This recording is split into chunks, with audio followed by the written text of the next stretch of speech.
श्री गणेशाय नमः. अवधूत चिंतन. श्री गुरुदेव दत्त. श्री स्वामी समर्थ. जय जय स्वामी समर्थ. देव म्हणतात, खूप वर्षांनी तुझ्यासाठी तो कालखंड, तो पर्व सुरू होत आहे, ज्यासाठी तू प्रतीक्षा केली होतीस. देव म्हणतात, तुझ्यासाठी आम्ही काहीही अशक्य असे ठेवणार नाही. तू फक्त निश्चिंत मनाने पुढे चालत राहा. प्रत्येक पावलावर तुला माझी प्रचिती येईल. देव म्हणतात, तुझ्या पुढे कितीही कठीण प्रसंग असो, तू घाबरू नकोस. तू आमच्या नामात राहा, कारण आमच्या नामामुळे तुझ्या समोर येणारे मोठ्या पहाडासारखे भासणारे ते संकट देखील आम्ही क्षणात चूर करून टाकू. देव म्हणतात, अरे बाळा, तू माझ्यावर जितका गाढ विश्वास ठेवशील आणि माझ्या म्हणण्यावर तू पुढे चालत राहशील, तिथे तिथे मी तुला साथ देईन. मी कधीही तुझा हात सोडणार नाही. मग ते तुझ्यावर कितीही मोठे संकट जरी असले तरी मी टाळण्यास समर्थ आहे. मी तुझा असा मोठा देव आहे, जो काहीही अशक्य असलेलं शक्य करून देईल. बाळा, माझ्यावर पूर्ण विश्वास कर. देव म्हणतात, तुमच्यासाठी सध्या कोण तुमच्या विरोधात कार्य करत आहे ते महत्त्वाचे नाही. देव तुमच्यासाठी अप्रत्यक्षरित्या कार्य करत आहे. ते अदृश्य शक्ती तुमच्यासाठी कार्यरत आहे.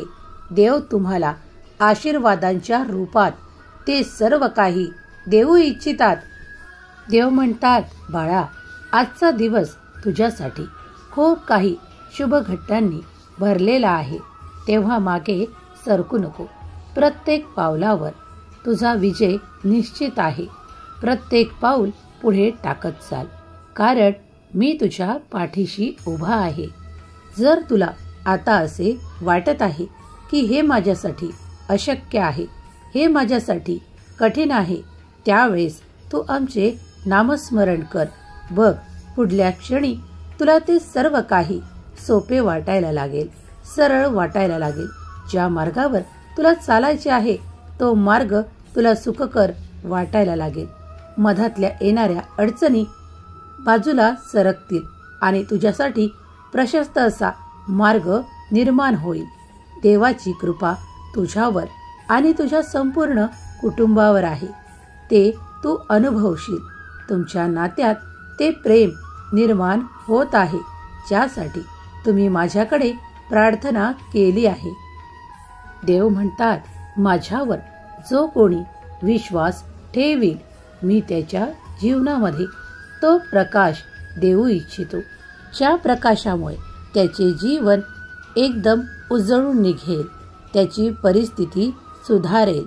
तुम्ही जो काही आर्थिक चमत्कार आमच्याकडे मागू इच्छिता, तो पुढील काही दिवसात तुम्हाला प्राप्त होणार आहे. देव म्हणतात, थोडा धीर धर. तुला ते अशक्य वाटणारेही बदल तुझ्या जीवनात येत आहेत, कारण तुझ्या आयुष्याचा भार मी वाहत आहे. तेव्हा काळजी करणे या क्षणापासून थांबव.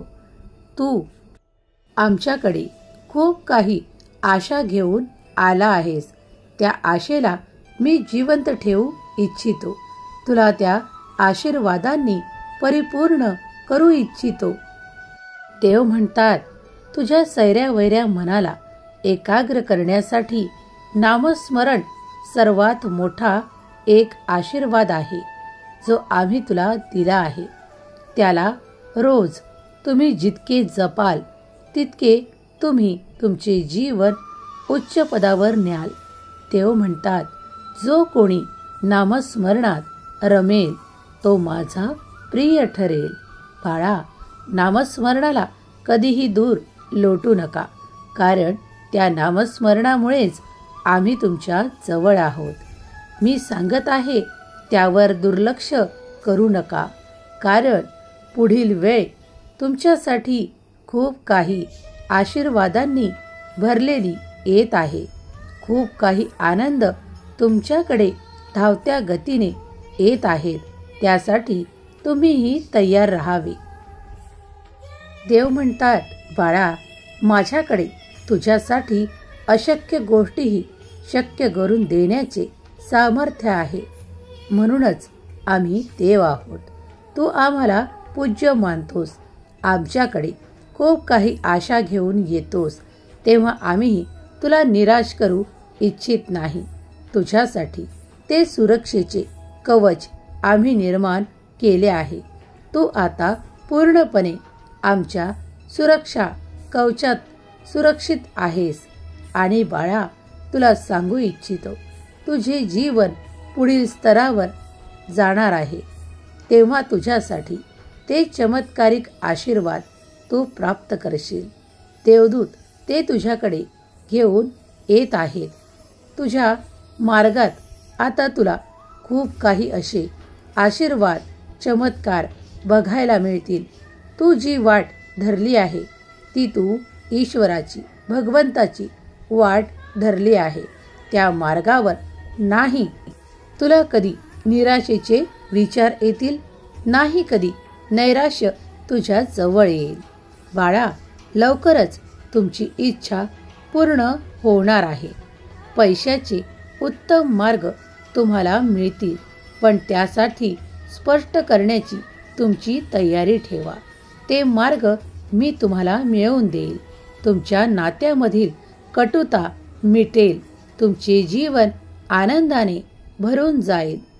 फक्त तुम्हाला एक करणे आहे की नामस्मरण निरंतर ठेवा, कारण या नामस्मरणात इतकी ताकद आम्ही दिली आहे की तुमच्यासाठी तुम्हाला जे अशक्य वाटते तेही तुम्ही शक्य करू शकाल.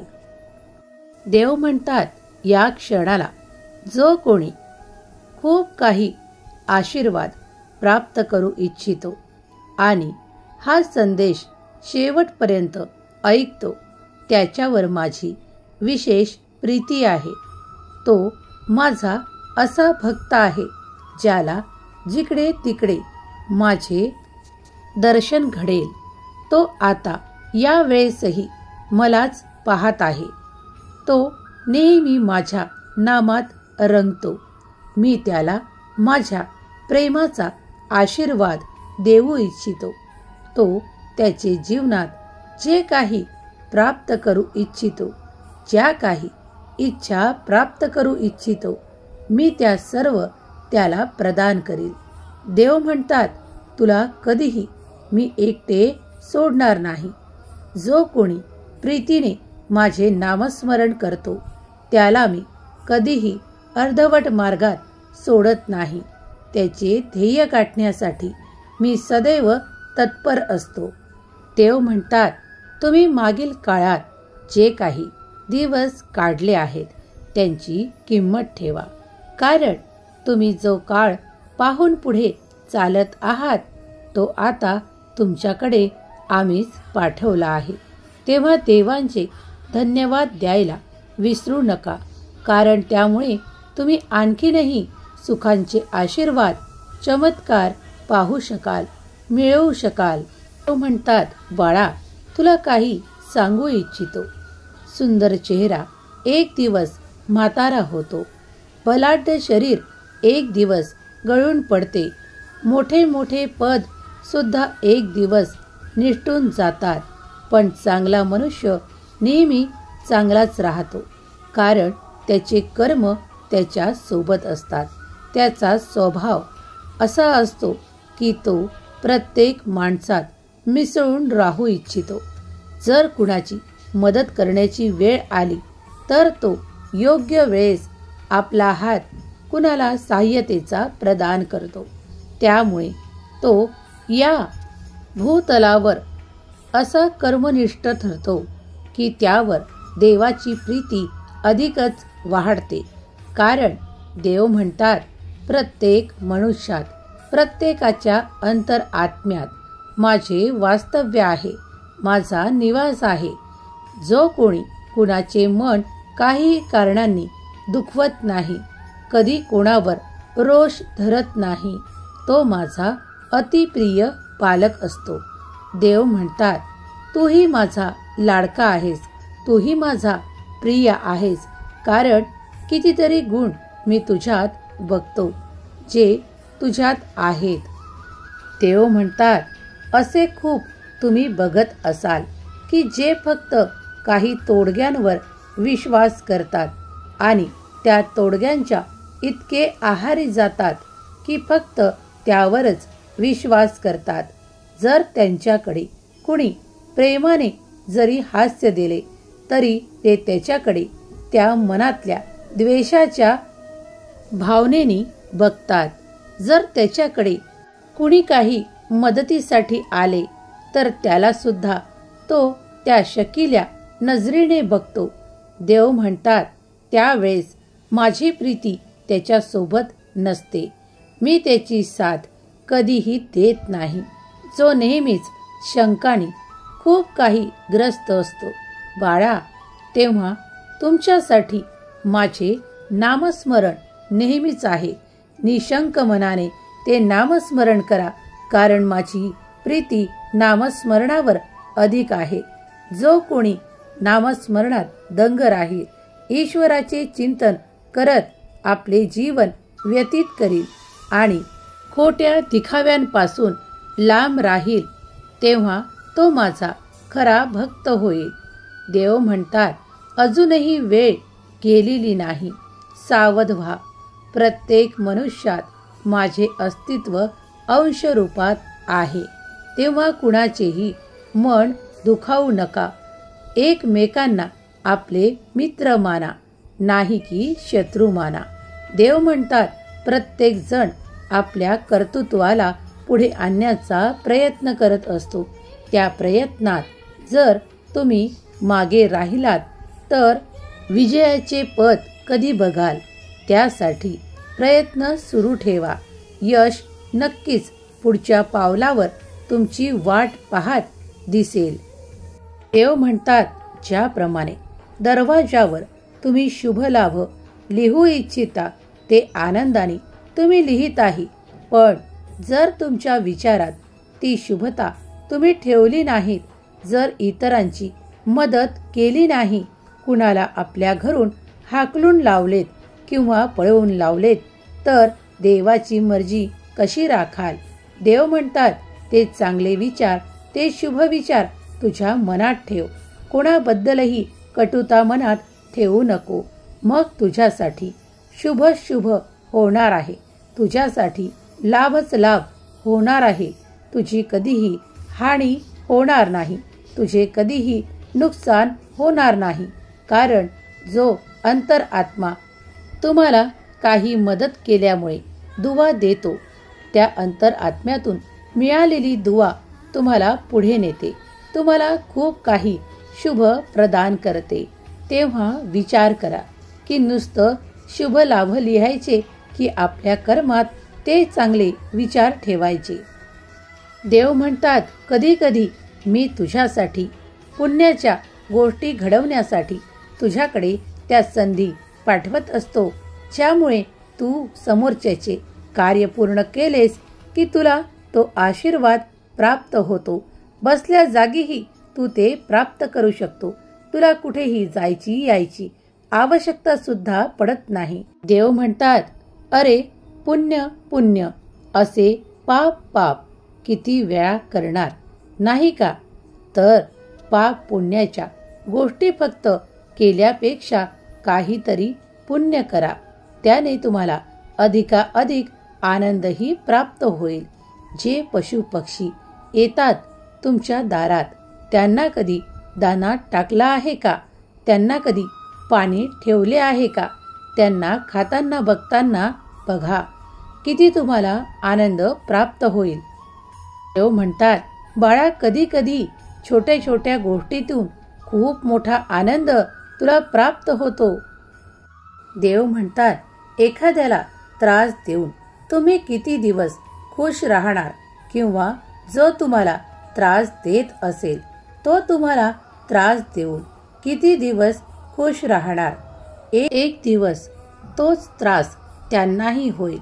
जो त्रास त्यांनी तुमची चुकी नसताना तुम्हाला दिला आहे. बाळा, हे लक्षात असू द्या, या सृष्टीचे काही नियम आहेत. जे तुम्ही द्याल ते तुम्हाला दुप्पट होऊन प्राप्त होते. त्यावेळेस तुम्ही ठरवा की तुम्हाला पुण्य करायचे आहे, खूप काही कोणाची मर्जी राखायची आहे, की खूप काही पापकर्म करायची आहेत, कारण तेच तुम्हाला परत मिळणार आहे. देव म्हणतात पाप पाप म्हणून म्हणतात, ते कुणाचे मन दुखावल्याने पाप होते. जो कुणी हे जाणेल की कुणाचेही मन न दुखावता जगणे इतकी सुंदर कर्म या जगात दुसरे कोणतेही नाही, आणि हे ज्याला कळले त्याला दुसरे कुठलेही पुण्य कमवायची गरज नाही. बाळा, कारण प्रत्येक आत्म्यात परमात्मा निवास करतो, आणि जर तुम्ही त्या परमात्म्याला आनंद प्राप्त करून दिला तर ईश्वर आपोआप तुमच्यावर आशीर्वादांचा असा वर्षाव करतील की तुम्ही त्यात न्हाऊन निघाल. तुम्हाला ते प्रेम प्राप्त होईल, तो आनंद प्राप्त होईल, ते मनातले ऐश्वर्य प्राप्त होईल, ज्यामुळे तुम्हाला तुमच्या पूर्ण जीवनातही काही कमतरता भासणार देखील नाही. ज्याने हे जाणले तो जीवनात पुढेच पुढे चालत राहील, कारण त्याला थांबवण्यासाठी कोणीही पुढे येणार नाही, कारण त्याचे कर्म चांगल्या दिशेने वळले आहेत. देवाचा पूर्ण आशीर्वाद त्याने प्राप्त केला आहे. म्हणून तुम्ही आज हे जाणले की कोणाचे मन दुखावू नका, आणि प्रत्येक अंतरात्मा ईश्वरी अंश वास्तव्य करते, त्याला दुखावू नका. स्वामी म्हणतात, तुझा माझ्यावर पूर्ण विश्वास आहे ना? मग तुझे जीवन पूर्णपणे बदलण्यास तू सक्षम होशील. हा माझा तुला आशीर्वाद. तुझ्या कर्मावर लक्ष ठेव, ते कधीही गैरमार्गावर जाऊ देऊ नको. तुला कुणी कितीही त्या मार्गावर नेण्याचा प्रयत्न करो, पण तू सत्याचा मार्ग सोडू नकोस. काहीही गैरवापर करू नको, कारण गैर केले तर आम्ही तुझी आमच्या प्रिय बालकात निवड करणार नाही. तेव्हा हे ध्यानी धर की आमचा लाडका होऊन राहायचे आहे ना? मग प्रत्येक आत्म्यात ईश्वरी अंश आहे हे मान्य करून चाल, आणि आपल्या कर्मावर लक्ष ठेव. ज्या चुका कधी झाल्या असतील त्या परत करण्याच्या मागे धावू नकोस. देव म्हणतात, तुझ्यासाठी नशिबाचे चांगले दार उघडले जाईल. तू फक्त ईश्वराचा धावा कर, तू नामस्मरण कर, त्यात तुला माझी प्राप्ती निरंतर राहील. देव म्हणतात, स्वर्गीचे देव तुम्हाला दिसणार नाही, पण त्यांची अदृश्य शक्ती तुमच्यासाठी कार्यरत होईल. जेव्हा तुम्ही पुण्याचा साठा अधिकाधिक वाढवाल, चांगले कर्म नेहमी करत राहाल, तेव्हा देवाची कृपादृष्टी तुमच्यावर राहील, आणि ती निरंतर राहील. त्यामुळे तुमचे जीवन खूप काही उंचावेल. तुम्ही ज्या काही इच्छा करता त्या देव सहजरित्या तुम्हाला प्राप्त करून देतील. देव म्हणतात, तू माझा बाळ आहेस. तुला आज सांगू इच्छितो, कधीही कुणाच्या डोळ्यात अश्रू येऊ देऊ नका, कारण जेव्हा मन दुखते तेव्हा त्यातून आशीर्वाद नाही तर बद्दुआ प्राप्त होतात. तेव्हा कुणाला जर तुम्ही हसवू नाही शकलात तर चालेल, पण कुणाच्या डोळ्यातून पाणी येणार नाही असे वागू नका. देव म्हणतात, कुणाचा आशीर्वाद घेता येत नसेल, त्याचे कार्य करता येत नसेल, त्याच्यासाठी काही तळमळ वाटत नसेल तर मात्र त्याला रडवू नका, त्याला दुखवू नका, कारण दुखावलेल्या आत्म्यातून कधी दुवा निघत नाही, निघतो तो फक्त तळतळाट. देव म्हणतात, बाळा, जर तुम्ही कुणाचा तळतळाट घेतला तर तुम्ही आयुष्यभरही पुण्य केले तर ते तुम्हाला कमी पडतील म्हणून सांगतो. खूप काही महत्त्वाचे आहे की कुणाचे मन दुखावू नका. देव म्हणतात, कुणाच्या मनात चुकूनही जर असे विचार असतील की कुणाचे काही हेरावून घेऊ, तर देव त्याला माफ करणार नाही. देवाचा न्याय हा प्रत्येकासाठी सारखा आहे. देव त्याला माफ करू इच्छित नाही जो स्वतः सुखी होण्यासाठी दुसऱ्यांना दुःख देऊ इच्छितो. देव म्हणतात, तुम्हाला तुमच्या आयुष्यात असे कितीतरी भेटले असतील जे जीवनभर काही त्रासांनी ग्रस्त असतात. त्यांच्या मागे असतो तो तळतळाट. कारण तो तळतळाट ते भोगत असतात कारण त्यांनी कुणाचे तरी पाप केले असते, कुणाचे तरी असे मन दुखावले असते ज्यामुळे ते पापाचे भागी बनतात. म्हणून सांगतो, जपा. जीवन जगताना खूप काही चुकांना टाळणे आवश्यक आहे, त्या जपा. देव म्हणतात, मागच्याही जन्मात काही केलेले पाप कर्म या जन्मातही तुम्हाला भोगून द्यावे लागतात. त्याचे भोग संपेपर्यंत त्यातून तुमची सुटका होत नाही. देव म्हणतात, तेव्हा जपून वागा. देव म्हणतात, स्वतःच्या सामर्थ्यावर विश्वास ठेवा. कुणाजवळ काही लुबाडण्यात अर्थ नाही. कारण देव तुम्हाला तुमच्या सामर्थ्यावर इतकं काही देऊ इच्छितात जे कुणाचे लुबाडल्याने प्राप्त होणार नाही. स्वतःचा विश्वास आणि आत्मविश्वास नेहमी जागृत ठेवा. ईश्वराचे चिंतन नेहमी करा, कारण त्यामुळे तुम्हाला सत्याचा मार्ग कळतो, चांगले कर्म कळतात आणि तुम्ही पुढे जाण्यास योग्य ठरता. स्वामीवर तुमचा विश्वास कायम आहे ना? तो तसाच राहू द्या, कारण मी तुमच्या मागे पुढे निरंतर आहे. तुम्ही जेव्हा काही कर्म करता तेव्हा ते मला सोपवा, कारण मी निश्चिंत करेन की त्यात तुमचे जीवन योग्य दिशेने वाटचाल करत राहील आणि तुम्ही पुढे चांगले कर्मच करत राहाल. देव म्हणतात, नामस्मरणाला प्रधानता दे, कारण नामस्मरणामुळेच तू आणि मी एक झालो आहोत. तुला जेव्हाही माझे नामस्मरण करण्याची इच्छा होते तेव्हा तेव्हा तुला माझी प्राप्ती होते. देव म्हणतात, कोणतेही स्थान असे नाही की तू तिथे नामस्मरण करू शकत नाही.